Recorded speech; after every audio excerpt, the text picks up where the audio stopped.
আজকে আপনাদের সাথে শেয়ার করব ঘরোয়া উপকরণ দিয়ে তৈরি মুখরোচক কিন্তু হেলদি রেসিপি, যা আপনার তৈরি করতে সময় লাগবে মাত্র 3 মিনিট।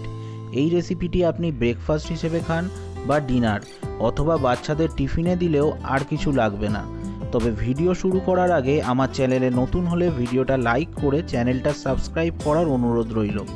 চলুন শুরু করা যাক চটজলদি হেলদি অ্যান্ড টেস্টি রেসিপি গোলা রুটি। এই রেসিপি তৈরির জন্য রান্নার সময়ের থেকে জোগাড়ের সময় একটু বেশি লাগবে। প্রথমে আমি দুটো আলু সেদ্ধ করে আলুগুলোকে ভালোভাবে গ্রেট করে নেব। এরপর গোলা রুটিতে দেওয়ার জন্য আপনাদের কিছু সবজি নিতে হবে। এই সবজিগুলো আপনারা আপনাদের পছন্দের মতো নিতে পারেন। আমি এখানে নিয়েছিলাম গাজর, ক্যাপসিকাম, পেঁয়াজ, টমেটো, ধনেপাতা, একটু রসুন কুচি আর সাথে কুচো করা কাঁচা লঙ্কা। এবার একে একে প্রত্যেকটা সবজি একটি বড় পাত্রে ঢেলে দিলাম। এবার নিতে হবে গোলা রুটির প্রধান উপকরণ আটা।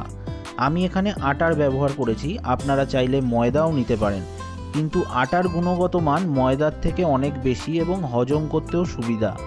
অথবা আপনারা চাইলে আটা ময়দা মিশিয়েও নিতে পারেন। 4 জনের জন্য আমি এখানে 2 কাপ আটার ব্যবহার করেছিলাম। এর ওপর দিয়ে আমরা একটু সাদা এবং কালো সর্ষে নিয়ে পরিমাণ মতো জল নিয়ে ভালোভাবে মিশিয়ে মিক্সচার তৈরি করে নেব। যখন মিক্সচারটা ভালোভাবে মিশে যাবে, এতে পরিমাণ মতো নুন দিয়ে 2টো ডিম ফাটিয়ে দিয়ে দেব। এরপর কাঁচা ডিমগুলো মিক্সচারের সাথে ভালোভাবে মিশিয়ে ফাইনাল মিক্সচার তৈরি করে ফেলব।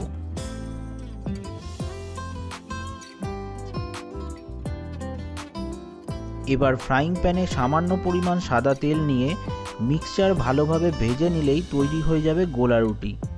ভিডিওতে আমি ঠিক যেমনভাবে দেখিয়েছি আপনারাও সেই পদ্ধতি ফলো করে গোলা রুটিগুলো ভাজার চেষ্টা করবেন এবং গ্যাসের ফ্লেম রাখবেন মিডিয়াম।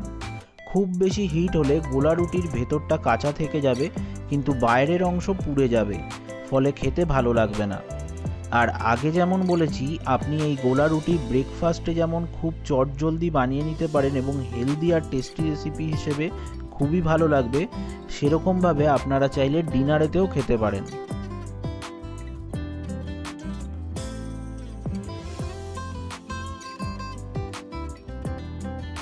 এখন তৈরি হয়ে গেল আমাদের গোলা রুটি। আপনি চাইলে টমেটো সসের সাথে বা শুধুই পরিবেশন করতে পারেন। ভিডিও ভালো লাগলে অবশ্যই ভিডিওটাকে লাইক করে আমাদের বাঙালির সংসার চ্যানেলকে সাবস্ক্রাইব করে পাশে থাকা বেল আইকনটা ক্লিক করতে ভুলবেন না। দেখা হচ্ছে নতুন রেসিপির সাথে। ততদিনের জন্য ভালো থাকবেন, সুস্থ থাকবেন, ভালো খাবেন এবং ভালো খাওয়াবেন।